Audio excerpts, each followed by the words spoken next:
Гэтая гісторыя пра самую незвычайную карову на свеце.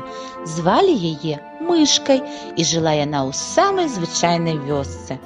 Думаеце, яна была малюпасенькая ды пішчала? А вось і не. Выглядала досыць сытай і рыкала.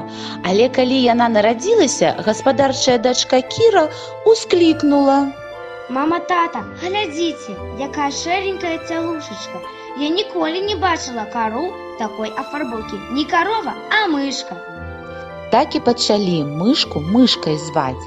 На кніжнай паліцы бібліятэкі кніга Юліі Кузнецовай «Першая вандроўка мышкі». Падчас сваёй першай вандроўкі карова-мышка і голуб-дог знойдуць новых сяброў, дапамогуць дзяўчынцы Асі вярнуць кагосьці вельмі важнага і…